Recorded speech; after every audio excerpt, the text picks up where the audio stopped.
찬송가 208장 찬송입니다. 찬송가 208장 찬송입니다. 내 주의 나라와 주 계신 성전과 피 흘려 사신 교회를 늘 사랑합니다. 내 주의 교회에는 천성과 같아서 눈동자같이 아끼사 늘 보호하시네. 이 교회 위하여 눈물과 기도로 내 생명 다하기까지 늘 봉사합니다. 성도의 교제와 교회의 위로가 구주와 맺은 언약을 늘 기뻐합니다. 하늘의 영광과 베푸시는 은혜가 진리와 함께 영원히 시온에 넘치네. 아멘.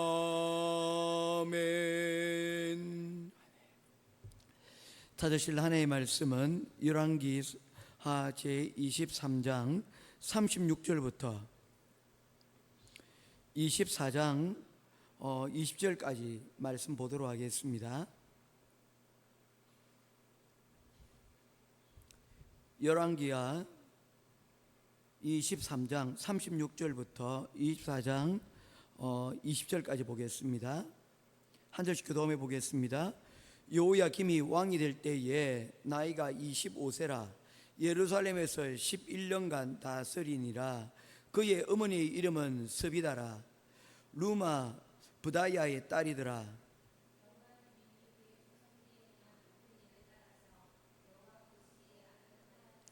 여호야김 시대에 바벨론 왕 느부갓네살이 올라오매 여호야김이 3년간 섬기다가 돌아서 그를 배반하였더니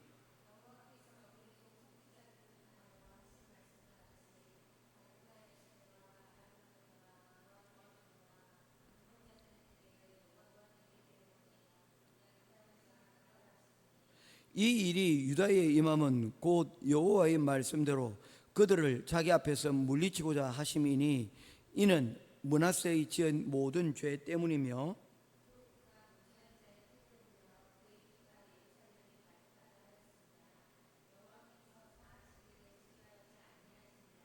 여호야김의 남은 사적과 행한 모든 일은 유다 왕 역대지략에 기록되지 아니하였느냐.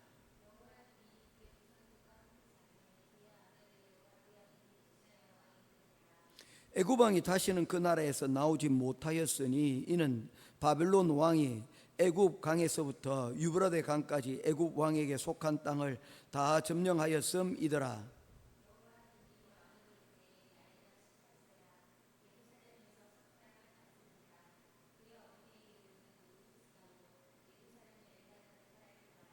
여호야긴이 그의 아버지의 모든 행위를 따라서 여호와께서 보시기에 악을 행하였더라.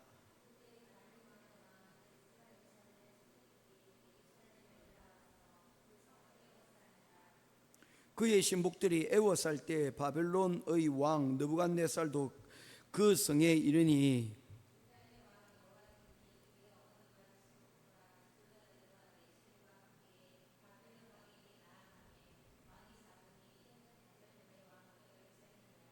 그가 여호와의 성전의 모든 보물과 왕궁 보물을 집어내고 또 이스라엘 왕 솔로몬이 만든 것 곧 여호와의 성전의 금그릇을 다 파괴하였으니 여호와의 말씀과 같이 되었더라.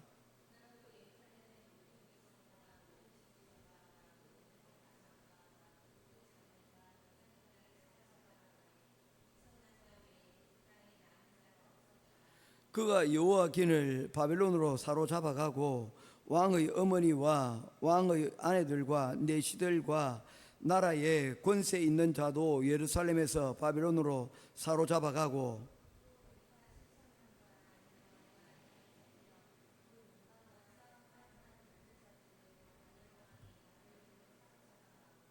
바벨론 왕이 또 여호야긴의 숙부 맏다디아를 대신하여 왕으로 삼고 그의 이름을 고쳐 시드기야라 하였더라.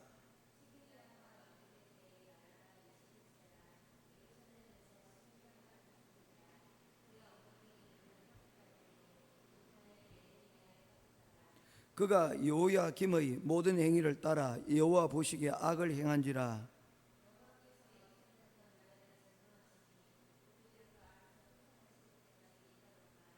아멘. 자, 오늘 어제에 이어서 계속해서 이스라엘 마지막 왕들에 대해서 말씀을 살펴보도록 하겠습니다. 이스라엘의 요시아 이후에 4명의 왕이 등장을 하게 되는데 이 4명의 왕들의 특징이 무엇이냐면 그 왕들 가운데 3명의 왕이 요시아의 아들이었고 그리고 한 명은 요시아의 손자에 해당이 되어집니다. 그러니 요시아 때에 망하지는 않았고 요시아의 아들 때에 망했다라고 얘기할 수도 있고 요시아의 손자의 때에 망했다라고도 이야기할 수 있습니다. 그게 왜 그러느냐 하면 요시아가 머깃도 전투에서 애굽 왕 느고와의 전투 가운데서 죽고 난 이후에 그 다음에 왕에 오른 사람이 요시아의 둘째 아들인 여호아하스였다는 것입니다.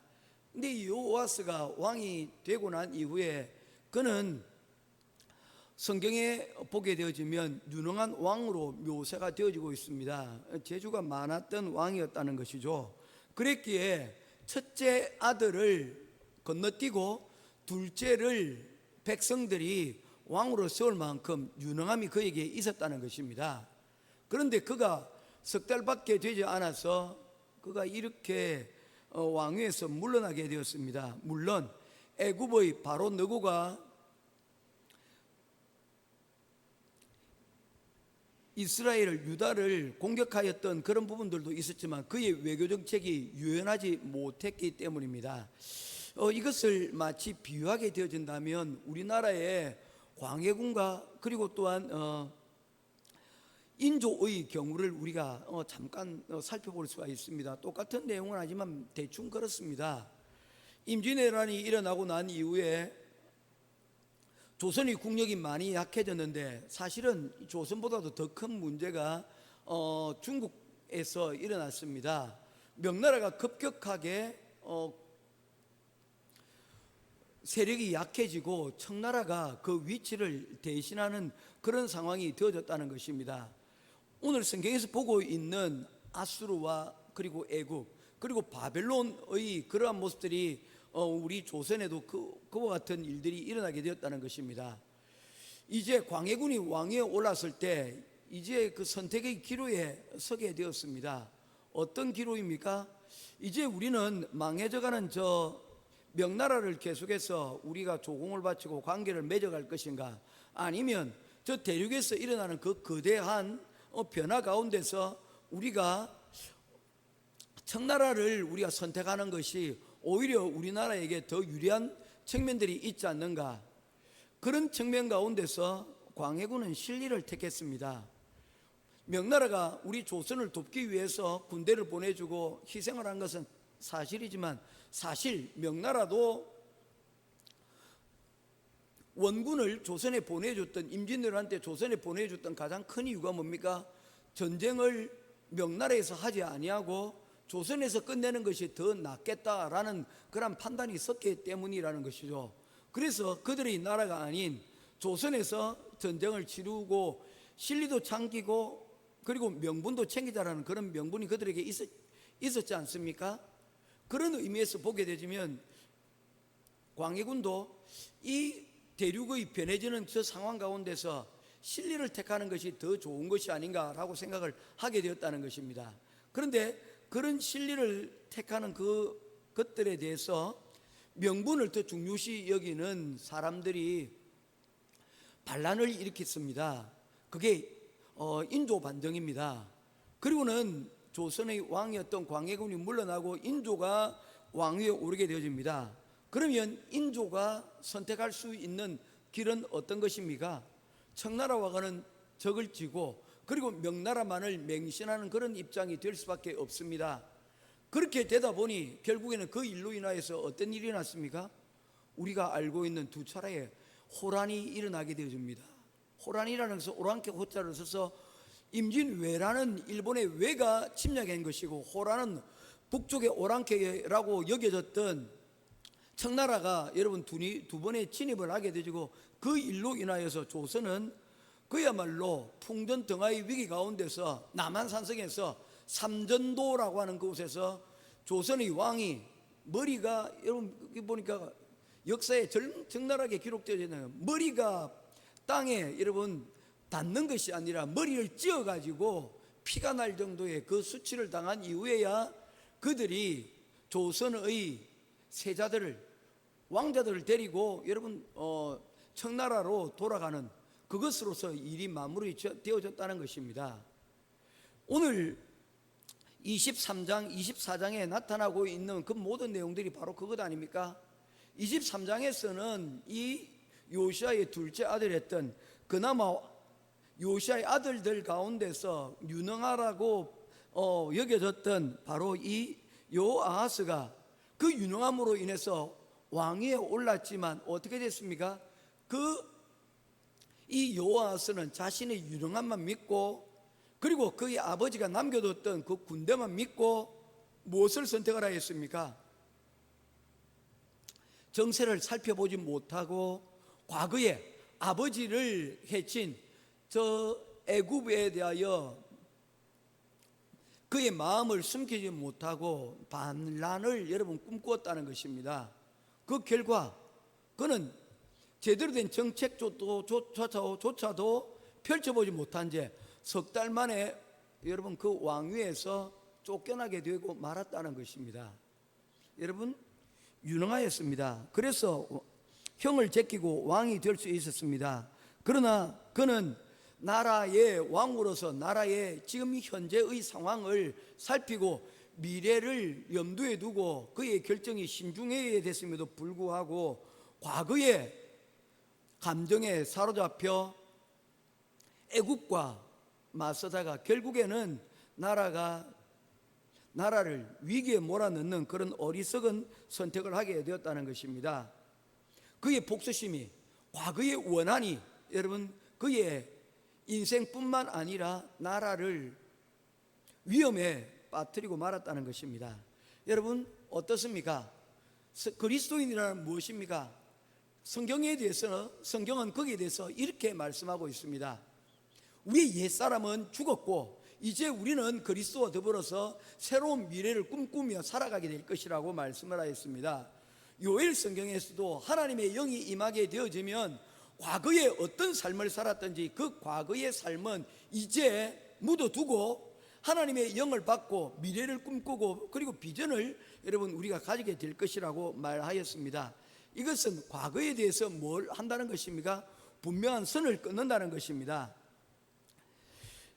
그리고서는 여러분 현재에 집중하고 그리고 또한 미래를 향하여서 설계를 해야 된다는 것을 말씀을 하고 있는 것입니다.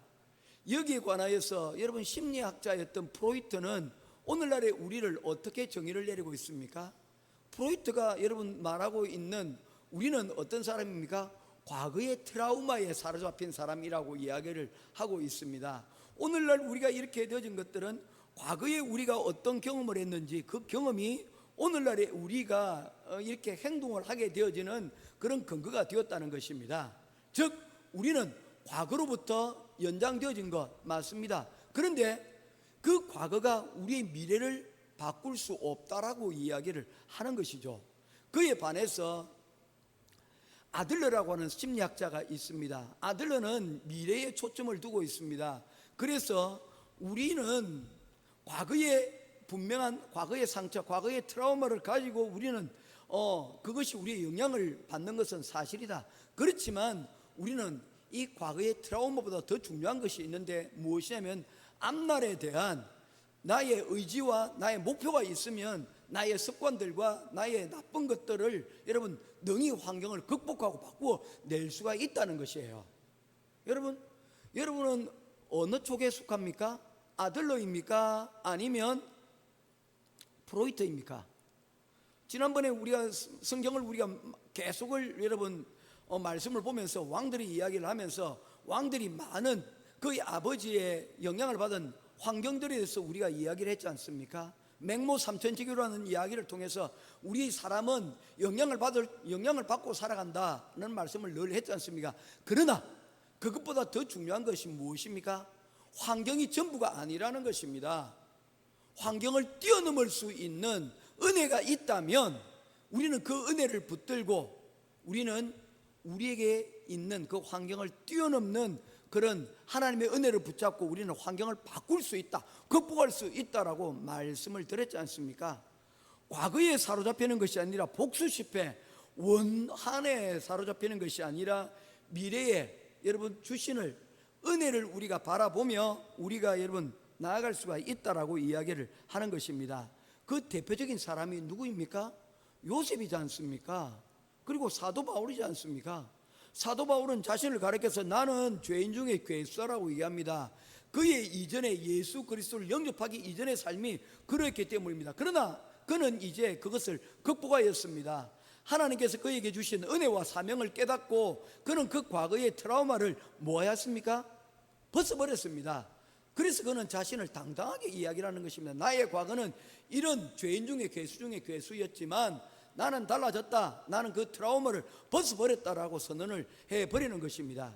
그리고 그는 그에게 주신 그 믿음의 앞길을 향해서 여러분 달려가겠노라고 믿음의 경주를 하겠노라고 그는 다짐하고 나아가고 있는 것을 볼 수 있지 않습니까? 우리의 삶이 어떻습니까? 나아가고 있습니까? 아니면 과거에 여러분 사로잡혀져 있습니까? 모쪼록 오늘 우리가 유능함에도 불구하고 제대로 쓰임받지 못했던 이 여호아하스 그리고 요시아의 아들들을 보면서 우리가 개혁을 이루지 못하는 이유가 무엇인가? 우리가 과거에 사로잡혀서 우리가 제대로 된 그리스도인의 은혜 그리고 비전을 놓치게 될 때 여러분 살게 되는 마지막 우리 끝은 결국에는 요시아 이후에 중단된 개혁은 우리의 삶을 망하게 만든다는 것입니다. 모쪼록 우리가 붙잡고 서야 될 것이 무엇인지를 깨닫고 말씀과 더불어 우리의 환경을 극복하며 과거가 아닌 미래에 집중할 수 있는 저와 여러분 될 수 있기를 주님의 이름으로 축원합니다. 요셉이 그랬지 않습니까? 요셉의 형들은 이 요셉에게 찾아와서 늘 그의 불안함들을 얘기합니다. 이유가 뭡니까? 그들이 과거에 요셉에게 한 일이 있지 않습니까? 그래서 그들은 요셉 앞에서 쩔쩔맵니다. 그리고 그의 아버지 야곱이 죽었을 때 다시 그들의 요셉에게 나와서 과거의 원한으로 인하여서 자신들을 해치지 말 것을 그들이 눈물로 여러분 호소하고 있는 것을 보지 않습니까? 요셉이 눈물로 다시 호소합니다. 나는 그것을 다 잊었습니다. 나는 과거의 트라우마에서 완전히 벗어났습니다. 나를 이렇게 하나님께서 당신들을 생명을 살리기 위해서 나를 이곳에 보내셔서 나를 은혜를 베풀어 주셨습니다. 그런데 어떻게 내가 그 은혜를 하나님의 그 은혜를 내가 저버리고 당신들에게 복수를 하겠습니까? 제발 형님들 이제 그 과거의 트라우마로부터 벗어나 주십시오 라고 얘기를 하지 않습니까? 이게 크리스찬입니다. 이제 벗어나야 됩니다. 사모님, 우리 집사님 벗어나야 됩니다. 과거에 붙잡고 있는 나를 붙잡고 있는 것으로부터 벗어나게 될 때에 우리는 자유하게 되어지고 그 자유함으로 우리는 무엇을 하게 됩니까? 하나님께서 원하시는 바로 나를 살리고 공동체를 세우는 그런 믿음의 개혁 가운데 우리가 서게 되어진다는 것입니다. 하나님의 말씀으로 산다는 것은 무엇입니까? 다름 아닌 우리를 붙잡고 있는 죄의 유혹들, 예수 그리스도의 말씀이 아닌 것에 사로잡혀 있던 이 모든 것들을 꺼내내고 하나님께서 주시는 그 은혜로 말미암아 여러분 사는 것이라는 것을 우리가 잊지 않는 저와 여러분 될 수 있기를 주님의 이름으로 축원합니다. 이걸 잊지 못하면 어떻게 됩니까? 오징어 게임 알잖아요. 오징어 게임에 여러분 그 주인공 중에 한 사람이 뭐라고 얘기합니까? 이러다 다 죽어라고 얘기를 하지 않습니까? 그렇습니다. 교회는 살리는 곳입니다. 교회는 여러분 과거에 사로잡혀 같이 다 죽는 곳이 아니라는 사실을 알 수 있게 되기를 바랍니다. 두 번째로 여러분 보게 되어지면 여호야김이라고 하는 왕이 여러분 오르게 되어집니다. 실질적으로 이스라엘의 마지막 왕이라고 불려질 수 있는 사람이 바로 이 여호야김입니다. 그런데 이 여호야김이 여러분 그의 동생에게 왕자리를 어떻게 보면 빼앗길 정도로 무능한 사람이었어요. 그런데 그 무능함이 어떻게 여러분 되어집니까? 애굽의 왕으로 말미암아 그가 왕위에 올랐지 않습니까? 어부지리로 오르게 된 것이죠. 왕위에 올랐습니다. 왜냐하면 시드기야는 그때 시드기야가 세 번째 여러분 요시아의 아들인데 이 시드기야가 나이가 어렸기 때문에 그가 여러분 왕위에 올랐습니다. 그리고 애굽이 살펴볼 때에 이 여호야김이 말랑말랑하다는 것입니다.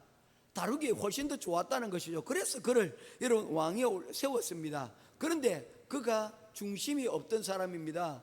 저 주변에서 누군가 더 센 사람이 나타났다고 하면 거기에 넙죽 엎드려서 뭐 하다는 것입니까?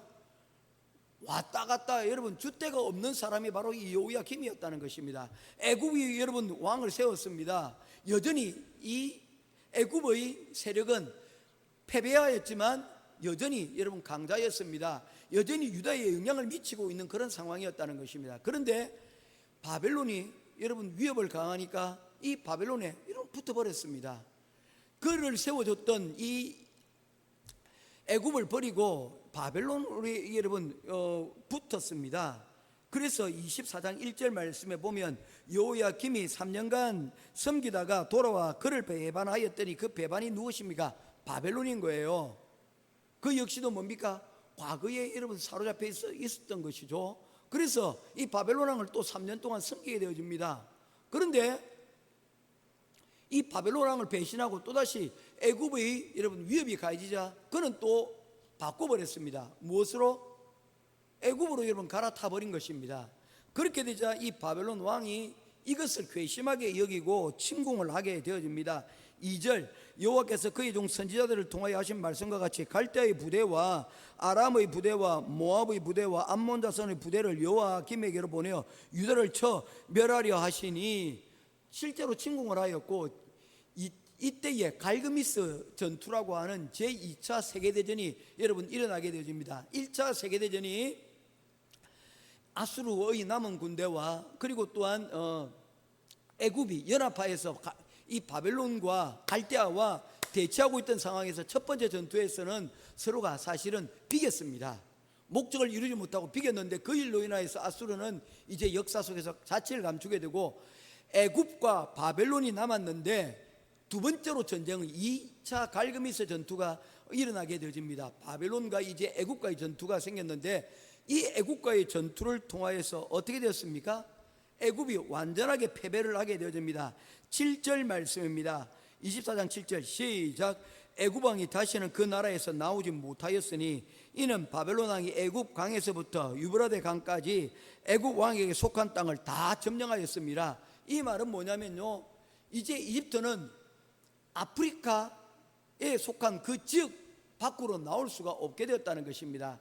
그 이전까지만 하더라도 시나이 반도에 이르는 이 아라비아 평야를 누가 점령하고 있었냐면 이 또한 애굽이 점령을 하고 있었는데 이 땅마저도 다 잃어버리고 이제는 아프리카 대륙 밖으로는 나올 수 없는 그런 상황이 되어버리고 말았다는 것입니다. 2차 갈그미스 전투에서 이제 고대 근동의 땅들은 아시아에 속한 모든 지역들은 이제 애굽에서 벗어나서 온전히 바벨론의 것이 되었다는 것입니다.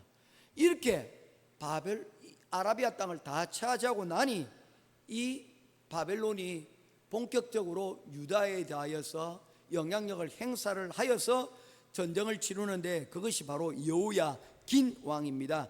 8절 말씀입니다. 여호야긴이 왕이 될 때에 나이가 18세라 예루살렘에서 석 달간 다스리니라. 또 석 달이란 말이 등장을 하고 있습니다. 이 여호야긴이 여러분 무엇입니까?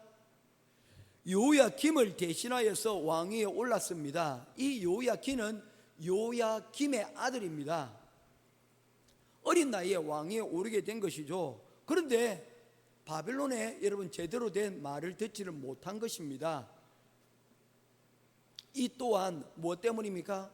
그가 과거에 사로잡혀 있었던 것입니다. 자기 아버지가 여러분 포로로 잡혀가는 그런 가운데 있게 되어지자 이 사람도 이 바벨론에 대하여서 여러분 여전히 잘못된 생각을 가지고 있다가 상황 판단을 제대로 하지 못하다가 결국에는 이 느부갓네살이 제8년 되던 해에 유다를 침공하였고, 그리고 이 여호야긴은 석 달 만에 왕위로부터 쫓겨나고 그는 포로로 잡혀가게 되어집니다.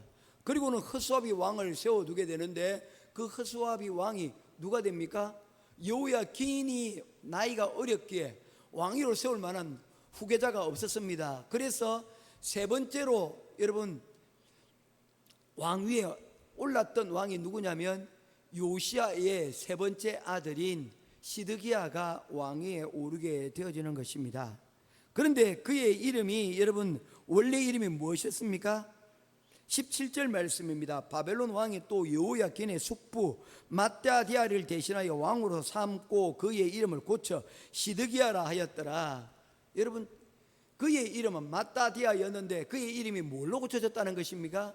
바벨론식 이름인 시드기야로 이름을 고치게 되었다는 것입니다. 자, 여러분 이제 말씀을 맺겠습니다. 우리나라의 일제강점기 때에 여러분 일어난 일들 가운데 가장 큰 일 가운데 하나가 무엇이었냐면요, 창씨개명이었습니다. 우리나라 사람의 이름들을 다 일본식 이름으로 바꿔버리는 거예요. 그리고는 한국어를 더 이상 사용하지 못하도록 일본말만 가르치도록 여러분 학교에서 일본말만 가르치도록 여러분 공용어로 만들어 버렸습니다. 일본어를 하지 않으면 학교를 다닐 수가 없게 된다는 것이죠. 다시 말해서 나라의 말과 이름을 빼앗는다는 것은 무엇입니까? 나라의 정신을 빼앗겨 버린다는 것입니다. 한국 사람이 한국 이름을 쓰지 못하고 일본식 이름을 쓰게 되어지면 그 이름만 바뀌는 것이 아니라 정신도 여러분 같이 빼앗겨 버린다는 거예요. 이걸 가르쳐서 한국 조선의 혼을 빼앗기는 거예요. 그러면 그 이름을 쓰게 되어지면 그 이름에 익숙하고 그 일본의 말에만 능숙한 사람들이 여러분 자리를 차지하게 되지면 그 나라는 누구의 나라가 됩니까? 조선 속에 여러분 조선에 살지만 조선의 얼은 없는 얼빠진 사람들만 사는 나라가 되어버리고 말게 된다는 것입니다. 이름에는 이처럼 여러분 중요한 의미를 담고 있는 거예요. 이 시드기야만 그렇게 되었느냐? 아닙니다. 원래 여러분 여호야김이라고 하는 이 임금이 그 왕의 이름을 원래의 이름이 엘리야김이었습니다. 그래서 어떤 성경에는 보면 엘리야김이라는 이름이 등장을 해요. 그런데 그 엘리야김이 이름이 바뀌어져서 여호야김으로 바뀌었습니다. 왜 그렇습니까? 이름을 바꿔버린 거예요. 점령한 왕이 이름을 바꿔버린 거예요. 무엇을 하겠다는 것입니까? 이제 너는 과거에 너는 없다는 것입니다. 내가 너를 세운 그것만 남아져 있다는 것입니다. 우리의 정신은 크리스찬입니다. 그리스도를 따르는 사람들입니다. 그 이름이 여러분 빼앗기지 않기를 바랍니다. 우리가 그 이름을 빼앗기고 그것이 이름이 부끄러워지게 되면 우리는 얼빠진 사람이 되어지고 명분만 이름만 있는 그리스도인이 되어버리고 말 것입니다. 여러분 하나님이 원하시는 것은 유능함으로 세워지는 왕이 아닙니다. 정신이 바르게 박힌 하나님을 중심하는 왕이 여러분 있었다면 달라질 것입니다. 그런데 이 요시야의 세 아들과 그리고 손자 이 모든 사람들이 여러분 무엇입니까? 유능하든지 유능하지 못했든지 할 것 없이 다 이게 얼이 빠져버렸습니다. 무엇입니까? 그들이 다 악을 택하고 여러분 선함을 택하지 못하였습니다. 어제 이 부분에 대해서 강조를 하기 때문에 이 마지막 부분을 이렇게 정의를 내고 끝을 내고자 합니다. 믿음이 계승되지 못하면 결국에는 이와 같은 일들이 여러분 벌어질 수밖에 없다는 것입니다. 우리의 자녀들에게 물려줘야 될 것들 많이 있죠. 유능함을 훈련시키고 유능함을 교육시켜야 되겠죠. 그러나 그 중심에 하나님의 이름을 높이고 하나님의 은혜를 우리가 교육하지 못하게 되어지면, 깨닫지 못하게 되면 결국에는 그 모든 것들을 유능하든지 유능하지 못하든지 다 잃어버리고 결국에는 자신과 공동체를 망하게 만들었던 이 유대의 마지막 역사를 보면서 우리가 큰 교훈을 받게 되기를 원합니다. 하나님, 우리의 믿음의 전성기가 나의 때가 아니라 우리 자녀의 때가 되게 하시고, 우리 자녀들보다도 그 믿음의 후손들이 더 그러한 큰 하나님의 믿음의 더 큰 전성기를 맞이할 수 있도록, 우리의 가문이 믿음의 명문 가문으로 계속해서 거듭날 수 있도록 우리가 그것을 기대하고 기도하면서 나아가는 저와 여러분 될 수 있기를 주님의 이름으로 축원드립니다. 기도하겠습니다. 도우시는 아버지 하나님, 크신 은혜와 사랑을 감사를 드립니다. 우리에게 주신 하나님의 귀한 말씀을 우리가 붙들고 늘 기도하지만, 하나님, 그 기도가 우리의 당대, 우리의 오늘에만 머물러 있고 하나님 앞으로 나아가지 못하는 그런 모습들을 보게 되어집니다. 오히려 우리는 미래보다 과거에 더 붙잡힌 그런 모습들을 보게 되어집니다. 그 모습으로는 하나님의 은혜를 깨달을 수 없을 뿐만 아니라 하나님의 영광을 하나님 이루는 자리 가운데로 결단코 나아갈 수 없음을 오늘 성경이 우리에게 말씀하고 있습니다. 과거에 사로잡히는 것이 아니라 하나님이 우리에게 명령하신 그 은혜와 그리고 주신 그 비전을 따라서 하나님 우리의 현재를 극복하고 미래를 향하여서 전진하고 나아갈 수 있는 우리가 되게 하여 주시옵소서.